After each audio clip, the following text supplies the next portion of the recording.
origin story probably professionally goes back to 1995 when I started writing at the Pitch. Yes. And I was a loyal reader. Remember 1995 when I started at the Pitch. I mean, there was no such thing as the internet. There was no such thing as social media.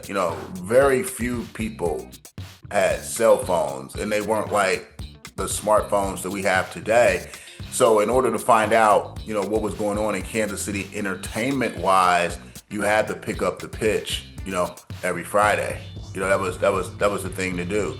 You pick up the Pitch and you find out, what concerts are coming to town, and you find out, what clubs are hot and what events are taking place in the city. It was the arts and entertainment newspaper, and it was really the only way you can find out what was going on around town, because you got to remember also newscasts didn't really focus on entertainment entities back then either. Back in 1995, newscasts were all about like just hard news. There were no entertainment segments like you see today.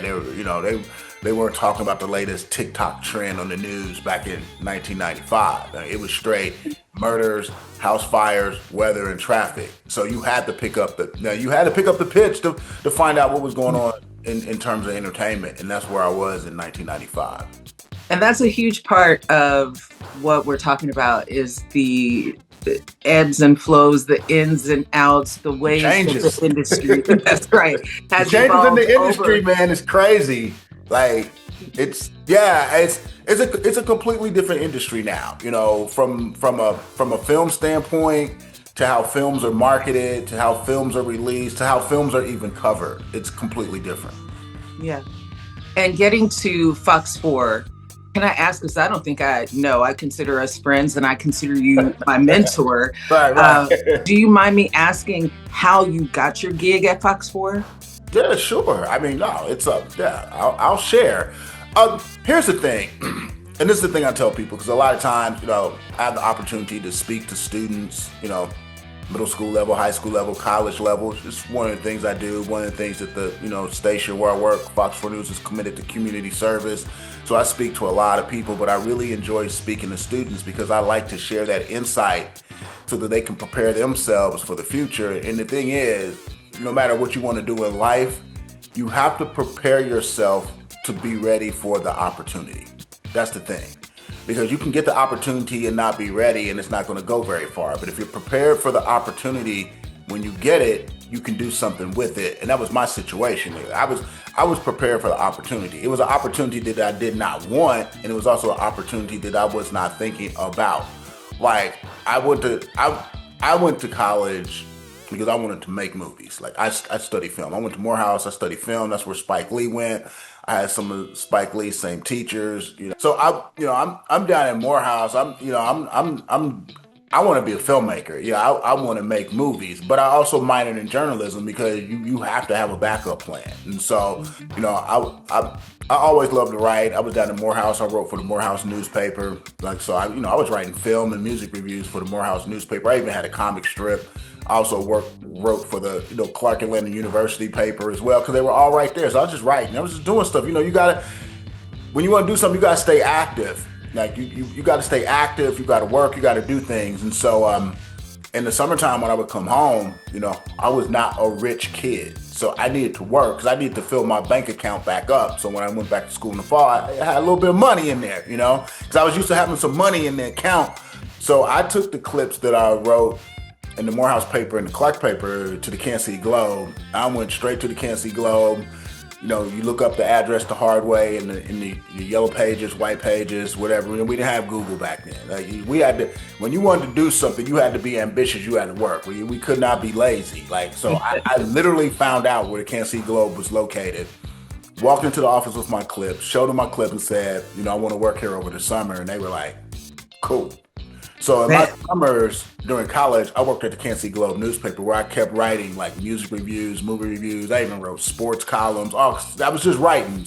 But I stayed in the mix. As I got out of school, then I used those clips at the Globe. And once again, I've never really waited for anybody's permission to do anything.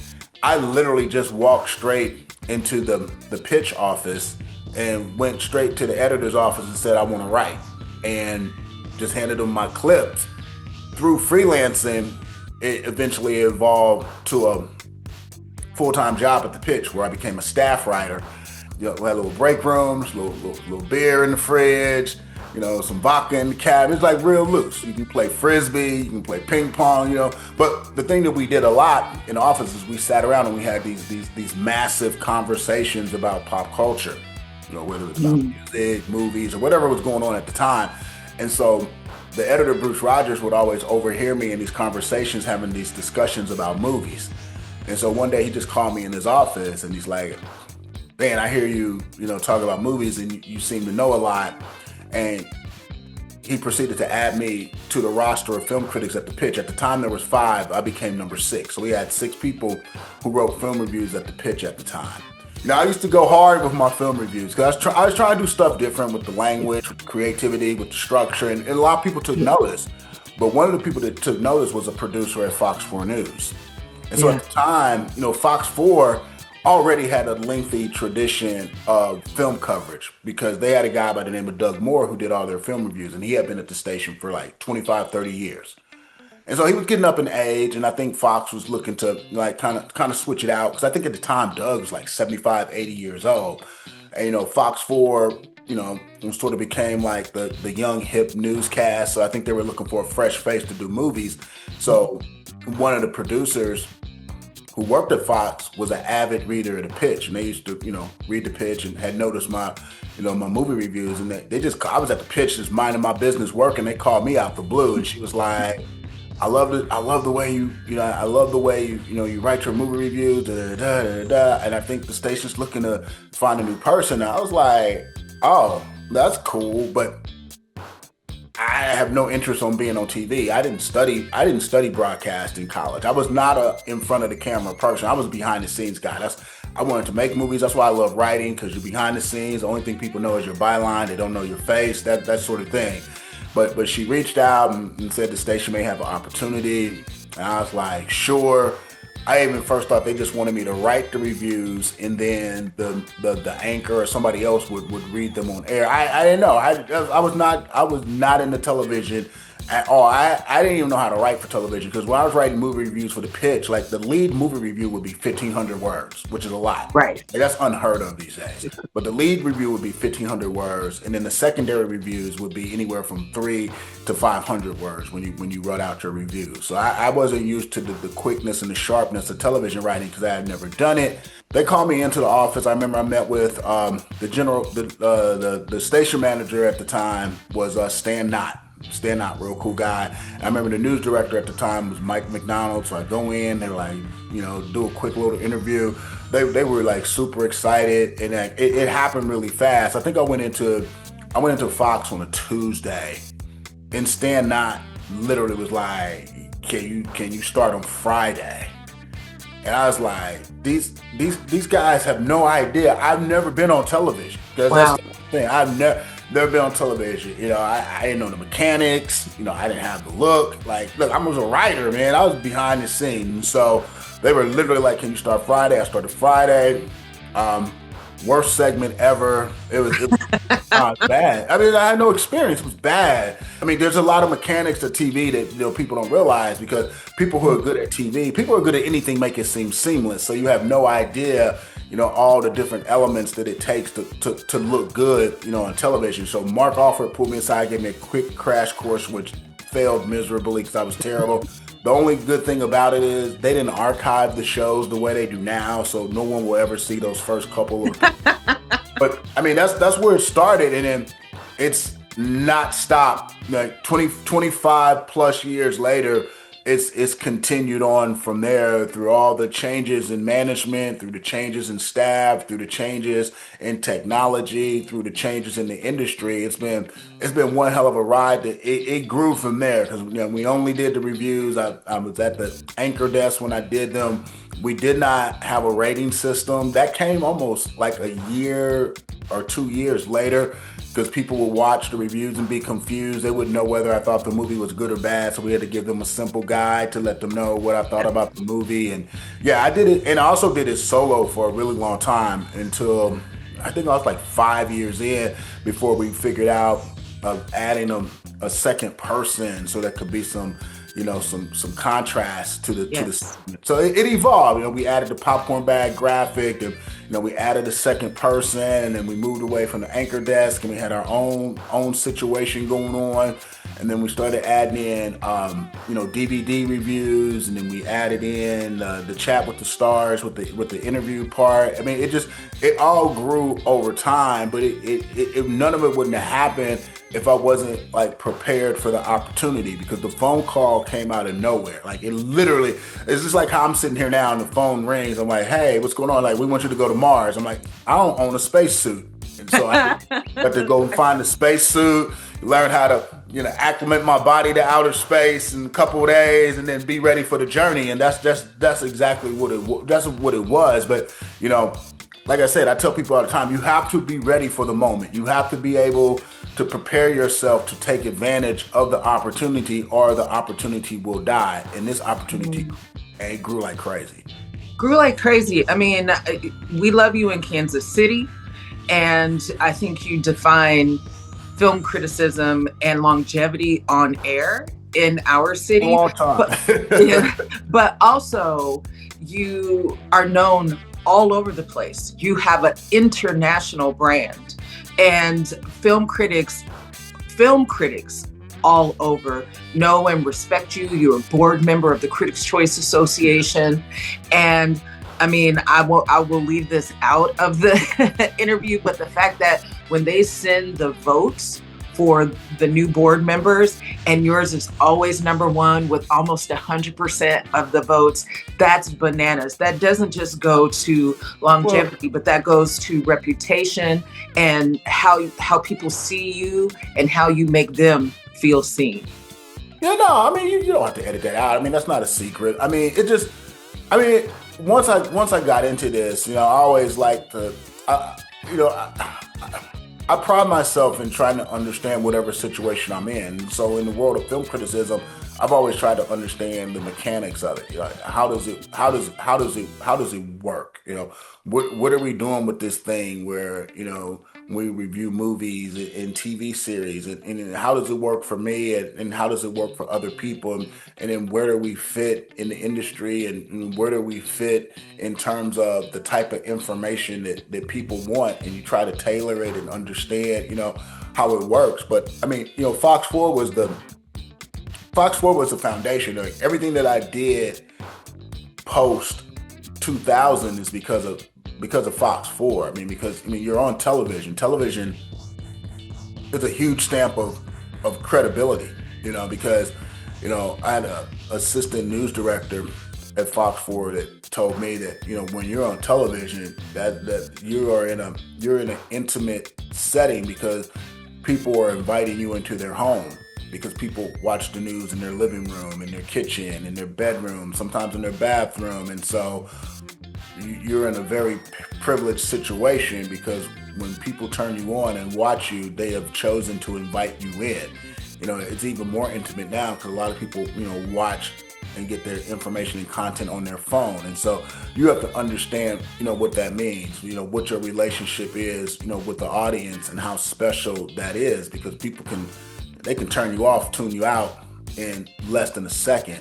So when you understand that, you want to apply that back, especially when you talk to other individuals and say, hey, this is how this industry works. I mean, these are the things you should do. These are the challenges you're going to face. And at the end of the day, it's about being authentic, but it's also about being credible, but it's also about being well researched. And then you also, it's television, so it's a little bit of an entertainment factor. You got you can't. I can't deliver a film review on television the way I wrote a film review for the pitch. It's just they're not the same, because especially when you're in a morning show, there's a connection that has to be created, because you got to remember, people who are watching you at home, they're up because they're getting ready to go to a job they probably do not like. Kids ready for school, or they're feeding babies, or they're just now getting home from a horrible shift. If you're just getting home at 4, 5, 6, 7 in the morning, that means you worked overnight. And if they chose to to watch you, after a long hard shift, man. You got to add some energy to it, because I mean that's the situation we face, and you also got to realize that the coverage area is large, so you're talking to a lot of different types of people, a lot of different ethnicities, a lot of people have different, religious views and political views. I mean, that's another hard thing. I mean, you're talking to people who have like different perspectives than you may have, and you got to understand that. But you got to, you got to be the neutral one. You got to understand how to communicate to people who are hardcore Trump lovers and people who are not hardcore Trump lovers. And that's a fine line to walk, but you got to do it because the audience is so vast. Wow, that's a huge responsibility. It's And I big. think, Yeah, and it's tricky because it's hard to please people. yes. It's hard. Yeah, and knowing that responsibility and taking hold of it and saying I'm going to be careful with this, I think is a huge key to why you've sustained. Well, yeah, but I'm not gonna sit here and act like I'm perfect. I mean, there've been missteps and like mistakes and gaffes, but you gotta know how to overcome them. But the one thing I will say is, I mean, you can't do anything for any length of time unless you are consistent. Like, there are a lot of days I'm like, man, I don't want to do this, but you got to go to the news station in a foot of snow. You got to go to the news station when it's raining. You got to go to the news station when you're feeling tired. You got to go through the news station when you just had a death in the family. You got to do all. I mean, consistency is the key. Every day, every week, every month, every year is not perfect. There are things that happen to where you question whether or not you want to get up out of bed and go and do it. But if you're not consistent, I mean, because the TV is the model of consistency. It comes on at the same time every day. The segments pop at the same point in every hour. Like, television's consistent, man. Yes, television comes on Christmas Day. Television comes on New Year's Day. Television comes on Thanksgiving, on Easter, on the 4th of July, on Memorial Day. Like, there is no off day in television. And so if you're going to be a part of it, I mean, that's some of the sacrifices you have to make. And just got to be consistent every day, every week. You got to deliver. I mean, and I will admit, everybody's not built for that. But if you are, it leads to consistency. And so here we are with the life of a film critic as told by Shawn Edwards. Yeah. This in partnership with the Black Archives of Mid-America and the Black Movie Hall of Fame, Right. which you are the founder. Well, I don't know if I founded it, but I created it. Yeah, more like the creator. But once it's built, I'll serve as the executive director, at least for a year, until we can raise some money and get a real one. Oh, you No. I I mean, somebody with actual. We hope down the road we can find somebody who actually has like museum level experience, because that's a specific skill set that, quite frankly, I do not possess. Sure. Okay. And so the exhibit will be Monday, February 2nd through February 26th. Basically the whole month so it's to make it simple for the people watching and listening, it's the whole month of February. But it'll culminate in a talk with you at the booth. On Saturday, February the 28th. That's correct. What's the highlight of your career? And what I mean by that is, your deepest joy in being a film critic. What is that for you? And is it the thing that carries you energetically through your work?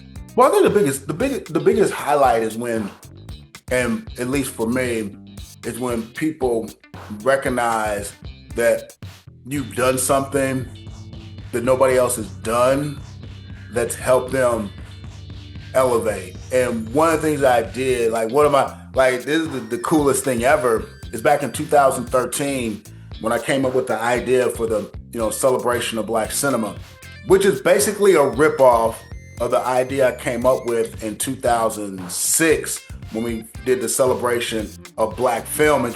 So we did this celebration of Black film in Kansas City, all because FOX4 was looking for a way to reach out to the Black community, and the only thing I knew was film. So I said, well, let's do a film event. They were like, sure, let's do a film event. But it's a lot. The stories, I'll save the whole story for February 28th.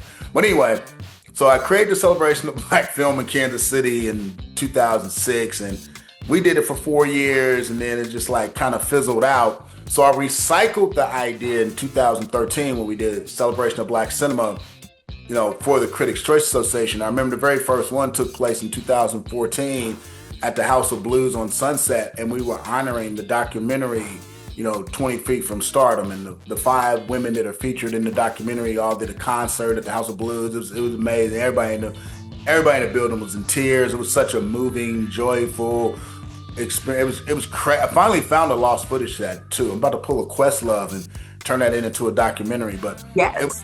unfortunately, one of the guys who first championed the idea, Sam Rubin's no longer with us. Because I remember Sam Rubin was actually the first guy who was like, man, we should do this. And then Joey was like, I don't know. And Sam was like, you got to do this. And then finally Joey Berlin, who runs the CCA, was like, okay, we'll do it. But it was Sam Rubin who, he's the one who validated the idea first. And he even actually, it's so funny, he hosted the very first Celebration of Black Cinema back in 2014. It was crazy. But so I remember that night, the women from 20 Feet from Stardom, I remember the documentary was picking up momentum during award season. And so a few months after that event, 20 Feet from Stardom won the Oscar for Best Documentary. And I remember I ran into, I think it was Darlene Love. I ran into Darlene Love at another event. And she grabbed me and she's like, baby, oh my God, I can't thank you enough. You helped us win an Oscar. If it wasn't for that night, I don't think anybody would have given us the credit we deserve. And so I was like, wow. And so that meant a lot for her to say that. Whether that was true or not, I don't know. But it felt good for her to say that, the event that we produced helped elevate that documentary to the level of winning an Oscar. And so if she has that in her head, I'm going to take that and run with it. But that's one of the highlights, because an idea about celebrating Black film, because I was on a platform where I could do it and in a position to do it and able to convince the powers that be to do it, that meant a lot. So that's a highlight. That's like a huge highlight. Yes. And other than the fact that when I'm in Kansas City, if I'm at the grocery store or if I'm out at Zona Rosa shopping or wherever I'm at, if any Black person over the age of 75 sees me, they're like, oh my God, you represent us so well. Oh my God, just keep doing what you're doing. You so positive, so good seeing you. It's like, yes. Like it's like, and then like I remember I was at the gas station one time, and this guy came up to me. He's a little younger, he's in his 20s, and like he was genuinely concerned. This was like kind of like earlier in my career, but he came up to me and he was concerned. He's like, man, you be on TV, man. You be talking bad about some movies. I can't believe they haven't fired you for that yet. I said, man, I'm worried, man. He said, man, you might want to go a little easier on these movies, man. They gonna get rid of you. That's like, man, that's the point. But no, I just love that because he was genuinely concerned that I was gonna lose my job, and he wanted me to stay. I was like the feedback you get from the community, particularly from other Black people, is like, I could write a whole book on just the feedback. I remember one time I was at a deli downtown. I was just trying to order a sandwich, and one of the cooks ran from me back. It was like, oh my God, watch you all the time on TV. It's like, man, if you could just loan me $1,000. I'm like, bro, I interview Will Smith, but I don't make Will Smith money. Do not confuse the two. But now the reaction from people in Kansas City is great. And then earlier in my career, the reaction from people in LA, because for a long time, like people in LA didn't know me, but they would see the name. Because my name would be on like ads or floating around the industry, or they'd be like, they would hear about it. And then they would meet me in person, and they would be like, "Oh, you're Shawn Edwards?" Like, yeah. Like they would be.